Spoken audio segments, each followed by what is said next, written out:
Pau a surtout hérité ses jardins de la période romantique, où la bonne société européenne se rendait en villégiature dans cette ville climatique en vogue du 19e au début du 20e siècle. Les riches propriétaires faisaient aménager autour de leur villa des espaces plantés d'espèces rares, comme le parc Laurence et ses cèdres de l'Atlas.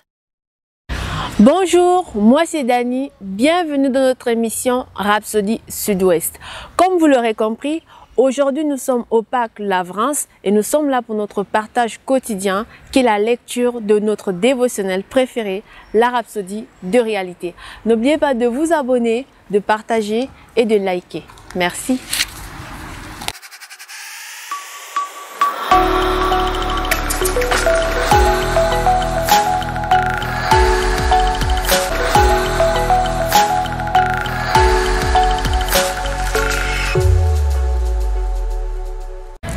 Merci de nous retrouver pour la lecture de la Rhapsody. Aujourd'hui, nous sommes le mercredi 17 novembre 2021 et nous avons comme thème « Ne vous inclinez pas devant les solutions humaines ». Comme verset d'ouverture, Acte 19, verset 20. Je vais lire pour vous. « La parole de Dieu s'est répandue si puissamment et a prévalu ». Pasteur Chris nous dit « Quand il s'agit de votre santé, le plan de Dieu est que vous utilisez la parole pour garder votre corps dans la santé divine et ne pas vous incliner devant les solutions humaines. Sa parole est un remède.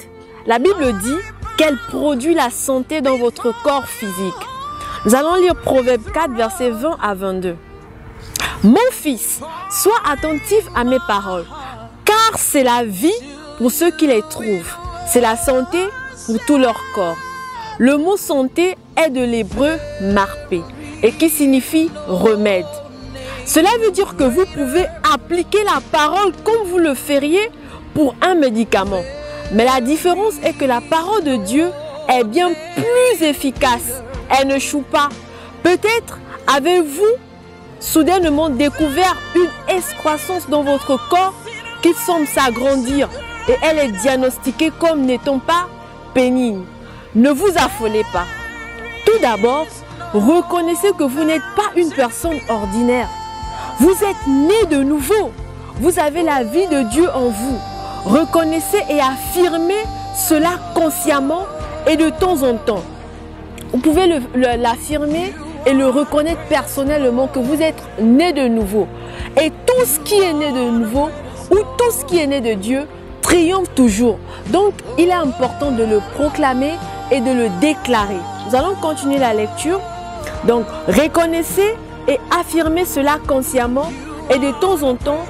Ensuite, affirmez les Écritures telles que Acte 19, verset 20. Je lis. La parole de Dieu s'est répandue si puissamment et a prévalu. Il s'agit de la parole qui a grandi puissamment à Éphèse et a prévalu sur la région, les ténèbres et tout ce qui est contraire à l'évangile, à la justice et à la vie du royaume. Si la parole pouvait agir puissamment et prévaloir dans une ville comme Éphèse, ce sera pareil pour votre corps physique. Méditez et affirmez la parole. Déclarez que la parole de Dieu grandit dans votre esprit, votre corps, votre sang, votre cerveau et dans chaque fibre de votre être. Parlez à l'excroissance et dites-lui, excroissance, tu ne peux pas rester dans mon corps parce que la parole de Dieu est la vie et de mon corps, la parole de Dieu prévaut contre toi. Tu n'as d'autre choix que de te dématérialiser.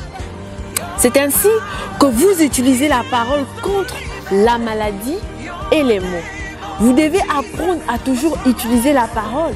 Car si la maladie vous amène à vous plier aux solutions humaines, elle vous dominera. Soudainement, vous pourriez être confronté à quelque chose d'humainement incurable. Tous les problèmes de santé sont occasion d'utiliser la parole de Dieu. Si un chrétien ou une chrétienne ne s'exerce pas à utiliser la parole contre les maux de tête, les migraines, le rhume et la fièvre, que ferait-il si le cancer, le diabète, l'arthrite ou certaines maladies en phase terminale survenaient? Alors, utilisez la parole. Peu importe à quel point vous pensez que l'anomalie est petite, utilisez la parole et prenez votre santé en main. Ne laissez aucune place au diable. Vous pouvez le lire dans Ephésiens 4, verset 27. Merci d'avoir suivi la lecture. Nous allons prendre la prière de confession. Vous allez juste répéter après moi. La parole de Dieu est un remède pour mon corps. Elle a pris l'ascendant et la maîtrise dans ma vie. Par l'Esprit de Dieu, la parole fait naître en moi la vie, la santé et la prospérité. Elle a produit la santé dans mes os, purifié mon sang, perfectionné mon cœur, nettoyé ma peau et m'a établi dans la santé divine. Alléluia, gloire à Dieu, Seigneur. Nous te remercions pour cette parole aujourd'hui.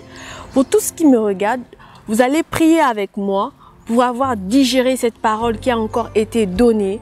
Nous allons prier ensemble. Seigneur, nous te remercions pour cette parole, ô Dieu. Peu importe la maladie, peu importe la gravité de ce que nous vivons, Seigneur, aucune maladie ne peut être au-dessus de ta santé divine, au nom de Jésus.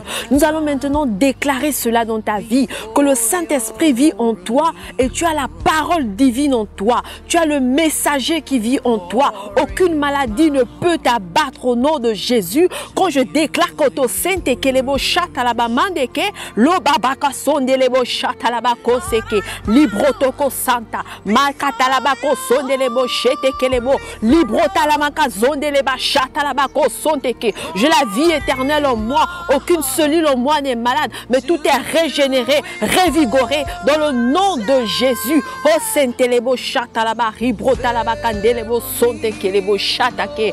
Merci Seigneur pour cette parole encore.